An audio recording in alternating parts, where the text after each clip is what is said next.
내 이름은 히오리, 평범한 회사원이다. 도쿄 어딘가에 있는 집에서 연세가 있으신 부모님과 이츠키와 넷이서 살고 있다. 아빠는 무역회사에서 일을 하며 현재 해외 장기 출장 중이다. 엄마는 집을 비우는 일이 많다. 이츠키는 사정이 좀 복잡해서 일단 여기서는 생략하겠지만 이런 가정 환경이라서 집에서 얼굴을 마주칠 일이 많은 이츠키와는 대면대면한 사이다. 오늘은 한 착각이 만들어낸 소동에 대해 이야기를 해보려고 한다. 내게는 미키라는 친구가 있다. 미키는 대학교 시절에 알게 되었다. 미키는 자신의 미모에 꽤나 자신감을 가지고 있다. 그녀는 항상 부잣집에 시집갈 거야 라는 말을 입에 달고 살았다. 그렇게까지 깊은 사이는 아니었지만 그래도 나름 대학 생활을 함께한 친구다. 대학 졸업 후에는 서로 사회인이 되었기에 연락을 주고받는 빈도도 줄었다. 그런 날들이 계속되다가 지난달에 미키가 이웃으로 이사 오게 되었다. 미키는 내 지인이기에 나는 선뜻 미키의 이사를 도왔다. 그러다 2주 후 저녁을 먹고 잠깐 쉬고 있는데 미키에게 연락이 왔다. 히오리, 저번에 이사 도와줘서 고마웠어. 아, 미키, 정리는 잘 끝났니? 고마워할 것까지야. 중간에 차 마시면서 쉬다가 너네 집 구경했을 때 나 깜짝 놀랐잖아. 그렇게 좋은 집에 살고 있다니 그 집 네 집인 거 맞지? 응, 맞아. 그때도 말했지만 집 진짜 좋더라. 고마워. 뭐 내가 지은 집은 아니긴 하지만. 에이, 뭘 그리 겸손을 떨어. 그러고 보니까 이사하느라 바빠서 못 물어봤는데 넌 요새 뭐하고 지내? 나? 남편감 찾고 있어. 일은 뭐 그냥저냥 하면서 부잣집에 시집가려고 노력 중이야. 그렇구나. 이제 슬슬 결혼할 나이도 됐잖아. 그러게. 좋은 상대 만났으면 좋겠네. 힘내. 너는 어떤데 그래? 나? 난 그냥 그래. 특별히 뭔가 있는 것도 아니고 평범하게 지내고 있지. 정말? 평범한 거 맞아? 응, 그냥 평범하게 회사나 다니고 있어. 아, 역시 그런 건 숨기고 싶은 거구나. 어? 뭐가? 아니야, 됐어. 말하기 싫으면 안 해도 돼. 그럼 또 연락하자. 그렇게 미키는 대화를 끊었다. 나는 미키가 뭔가 하고 싶은 말이 있다는 건 알 수 있었지만 그게 뭔지는 알 수가 없었다. 3달 후 집에서 조용히 핸드폰을 하고 있었던 어느 날 밤 미키에게 연락이 왔다. 히오리, 잘 지내? 응, 미키, 잘 지내고 있지. 오늘 진짜 대박 소식이 있어. 어? 뭔데? 나 결혼해. 아, 진짜? 축하해. 고마워. 근데 말이야, 그렇게 쉽게 축하해도 괜찮겠어? 왜? 친구가 결혼한다는데 축하해줘야지. 결혼 상대가 이츠키라고 해도? 뭐? 나는 너무나도 큰 충격을 받았다. 이츠키는 이 집에서 나와 함께 살고 있다. 근데 이츠키는 그런 조짐이 조금도 보이지 않았었다. 이츠키가 결혼을 한다고? 이츠키라니? 그 이츠키? 그래, 네가 아주 잘 알고 있는 그 이츠키. 진짜로? 아니 근데 그거 진심으로 하는 소리야? 진심이니까 연락한 거지. 더 충격 먹어야 하는 거 아니야? 지금 이미 충분히 충격받았어. 아, 그래? 네가 원래 글로는 감정 표현을 잘 못하는 타입이었나? 근데 정말 이츠키여도 상관없겠어? 물론이지. 근데 무슨 질문이 그래? 왜냐면... 아, 됐어.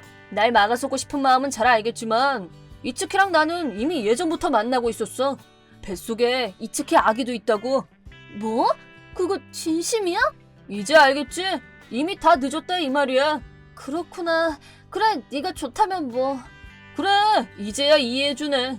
그래서 말인데 나 이츠키랑 하루라도 빨리 결혼해서 같이 살고 싶으니까 넌 빨리 이츠키랑 좀 이혼해줘. 이혼? 아니, 잠깐만, 무슨 말이야? 어머, 이혼이라는 단어가 나오자마자 또 부들거리네? 내 말 좀 들어봐. 왜 그렇게 아른한 건데? 미키야.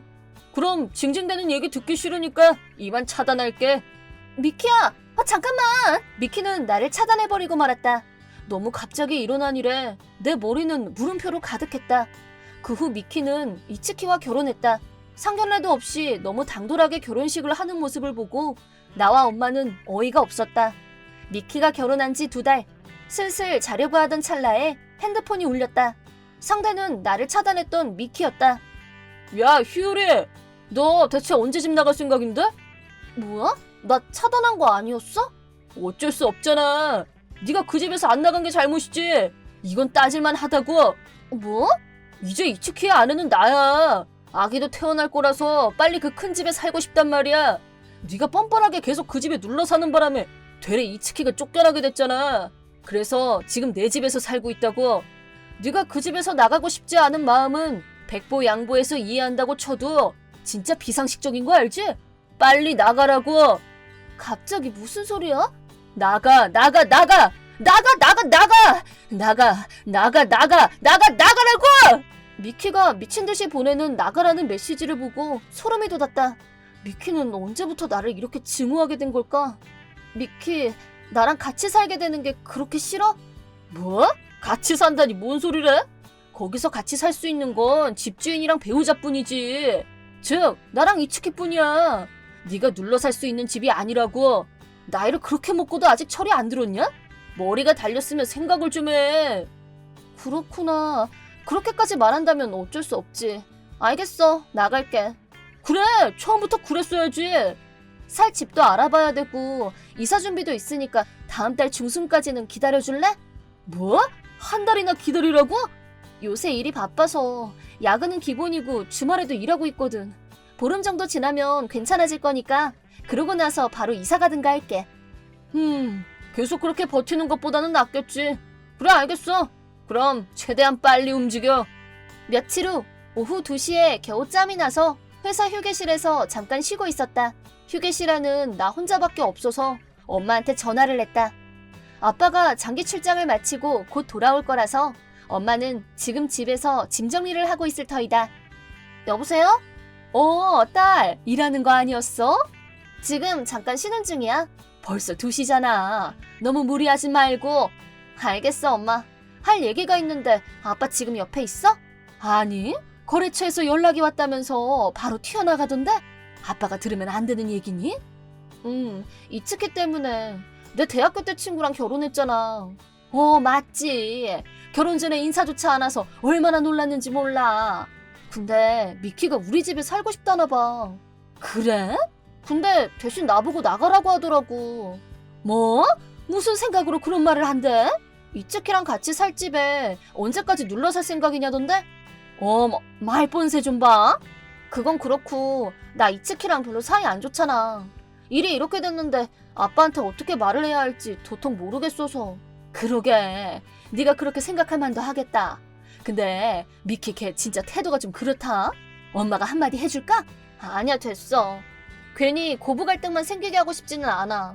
나는 맨날 집이 비는 게 걱정돼서 집에 자주 있었던 것뿐이니까. 이제는 그럴 필요도 없잖아. 너는 앞으로 어떻게 할 거니? 실은 나 남자친구한테 프로포즈 받았어.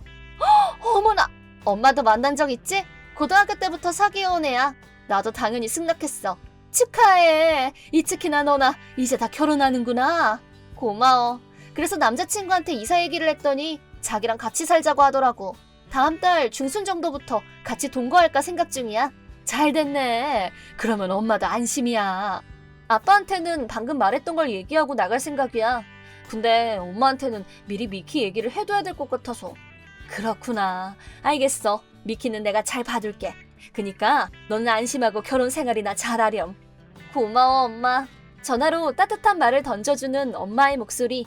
직장임에도 불구하고 나도 모르게 눈물이 나올 뻔했다. 다음 날 나는 미키와의 약속대로 집을 나왔다. 그와 동시에 미키가 집으로 이사를 왔다. 나는 남자친구의 집으로 이사와 짐 정리를 하고 있었는데 갑자기 초인종이 울렸다. 그리고 인터폰 화면 너머로 미키가 보였다. 미키는 화를 내는 건지 초조해하는 건지 알 수 없는 표정을 짓고 있었다. 아직 짐 정리가 덜 끝나 미키를 집으로 들일 수는 없어서 일단 가까운 카페로 데리고 나갔다. 음료 주문도 하지 않은 채 미키는 자리에 앉자마자 언성을 높였다. 히오리! 대체 뭐가 어떻게 된 거야? 왜 그러는데? 아직 한참 이사 중인 거 아니었어? 그렇긴 한데 왜 이츠키네 부모님이 거기 살고 계시냐고! 왜냐니? 그 집은 예전부터 우리 부모님이 살고 계셨던 집이니까 당연한 거지. 뭐? 그 집은 우리 엄마 명의로 된 집이야. 나는 거기서 태어나고 자랐어. 즉, 내 본가이기도 하다고. 본가? 엄마가 외할아버지한테 상속받은 집이야. 아니, 뭐야? 그게 대체 무슨 말인데? 아무래도 미키는 뭔가 착각을 하고 있는 듯하다. 내 가족 구성이 복잡한 것도 문제이긴 하지만 일단 미키한테 설명을 해줄 필요가 있어 보인다.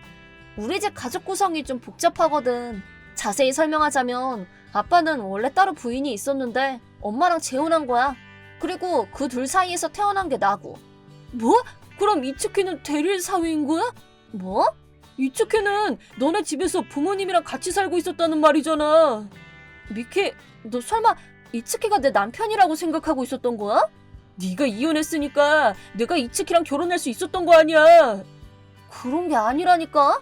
아니 이게 뭐가 아니야? 서로 엄마는 다르지만 이츠키는 내 오빠야. 뭐? 미키는 멍청한 소리를 계속했다. 여기서 다시 한번 이츠키에 대해 말해보겠다. 이츠키는 아빠랑 아빠의 첫째 부인 사이에서 태어난 아이다. 아빠가 이혼한 후에 이츠키는 그의 엄마랑 함께 살고 있었지만 엄마가 갑자기 병에 걸려 세상을 떠나고 말았다. 그렇게 당시 고등학생이었던 이츠키를 우리 집으로 들여 같이 살기 시작하게 된 것이다. 나나 이츠키나 사춘기였기 때문에 맨날 싸우기만 했다. 그 이후로 어색한 관계를 지금까지 이어오게 된 것이다. 뭐야, 말도 안 돼. 근데 부모님도 같이 살았을 줄이야. 그 집에서 그런 내색은 딱히 없었던 것 같은데. 그건 아빠가 5년 정도 해외로 장기 출장을 갔었기 때문이야. 그러다 며칠 전에 돌아온 거라고. 그리고 엄마는 알바도 하고 취미가 워낙 많아서 문화센터나 공방 같은 거 다니면서 집을 비우는 일이 많거든. 그래서 못 본 거 아니야? 뭐야 그게. 이츠키가 그런 거 말 안 해줬어? 금시초문이라니까. 이제 부부니까 대화도 좀 많이 나누고 해야지. 시끄러! 근데 그래도 그 집은 곧 이츠키 집이 될 거 아니야? 돈도 빵빵한 것 같던데. 전부 다 장남인 이츠키 몫이 될 거잖아. 뭐야, 조금만 버티면 되는구나. 그렇게 생각하면 뭐 나쁘지 않네. 괜히 쫄았다. 뭐라도 좀 마셔야지. 미키는 그렇게 말하고 메뉴판을 들고 읽기 시작했다. 미키, 내 얘기 똑바로 들은 거 맞아? 어? 그 집은 엄마가 외할아버지한테 상속받은 거라고 했잖아. 엄마 명의란 얘기도 했고. 그래, 그렇다면서. 이츠키는 우리 엄마랑 친자 입양 관계가 아니야. 그래서 유산 상속의 대상이 아니라고. 뭐? 아빠도 엄마 쪽 재산은 전부 내가 상속해도 상관없다고 말했어. 즉 이츠키는 엄마 쪽 재산과는 전혀 무관하다는 소리야. 말도 안 돼. 미키는 메뉴를 읽다 말고 벙쪄 있었다. 그건 그렇고 우리 부모님은 아직 건강하게 현역으로 잘 일하고 계시는 분들인데 상속이 어쩌고 하는 얘기를 지금 하는 건 좀 아니지 않아? 게다가 이츠키는 우리 엄마한테 빚까지 줬어. 빚을 줘? 3년 전이었나? 교통사고를 냈었거든. 교통사고? 상대는 그렇게 크게 다치지는 않았지만 상대 쪽 차가 완전히 박살나서 차값이랑 벌금까지 해서 전부 800만 원 들었어. 그래서 엄마가 대신 내준 적이 있거든. 800만 원? 넌 돈 문제에 민감한 애 아니었어? 그래서 내가 너한테 제 차 물었었잖아. 정말 이츠키여도 괜찮겠냐고. 아니, 나는 네가 남편을 빼앗겨서 그냥 질투심하는 소린 줄 알았지. 나도 왜 네가 결혼도 안 한 나한테 이혼 얘기를 하는 건지 이해가 안 갔는데 설마 이츠키를 내 남편이라고 생각하고 있었을 줄이야. 이혼할래. 뭐? 부모님 얘기랑 빚 얘기도 그렇고 그 집이랑 재산도 상속받지 못한다는 얘기도 그렇고 난 다 처음 듣는 얘기란 말이야. 있잖아. 그래서 아빠가 이츠키한테 물어봤는데 이츠키 말로는 결혼 전에 이 사실을 전부 너한테 말해줬다고 하더라는데? 뭐? 그때 주고받은 메시지가 아마 라인에 남아있지 않을까? 아빠랑 엄마도 그 기록을 봤다고 했으니까. 미키는 서둘러 핸드폰을 꺼내 라인 기록을 확인했다. 이츠키와 미키가 주고받은 대화에는 이츠키가 모든 사정을 똑바로 설명하는 내용이 들어있었다. 내 사정이 이런데 그래도 정말 결혼해 줄 거야? 괜찮겠지? 뭐야, 진짜네? 근데 이러면 똑바로 이해 못한 내가 나쁜 년이 되잖아. 어떡하지? 솔직히 나랑은 상관없는 일이니까 이제 이츠키랑 얘기해보든가 해. 안 돼! 기다려, 히요리! 나는 내 음료를 계산하고 그 카페를 나왔다. 미키는 나를 불러세우려고 했지만 너무 놀랐는지 나를 쫓아오거나 하지는 않았다. 그 후 이츠키는 교통사고를 일으킨 사실을 반성하면서 열심히 일해서 엄마에게 꼬박꼬박 빚을 갚고 있다. 아내인 미키에게도 진심으로 대하며 미키가 출산한 뒤 이혼하자고 하면 응해줄 생각인 것 같았다. 하지만 아무래도 뭔가 이상하다고 생각한 엄마가 아기가 태어나자마자 이츠키와의 친자검사를 의뢰했는데 결과는 이츠키와 아기는 부자 관계가 아니라고 나왔다. 미키는 우리 집과 재산을 노리고 이츠키에게 접근했고 양다리를 걸치고 있던 남자와의 사이에서 아이를 가지게 되었음에도 불구하고 이츠키에게 본인의 아이라고 우겼다는 말이 된다. 이 사실을 알게 된 이츠키는 미키에게 위자료를 청구했다. 게다가 양다리를 걸쳤던 상대 남자는 유부남이었기 때문에 미키는 그쪽 부인한테도 동시에 위자료를 청구당하게 되었다. 이혼 후에 미키는 부모님에게도 의절당했고 아이는 고아원에 맡기고 미키는 위자료를 갚기 위해서 매일 혼자서 고독하게 일하고 있다고 한다. 그리고 나는 남자친구가 살고 있는 고층 아파트에서 동거를 시작했다. 맞벌이라서 바쁘긴 하지만 앞으로 시작될 새로운 삶이 참 기대된다.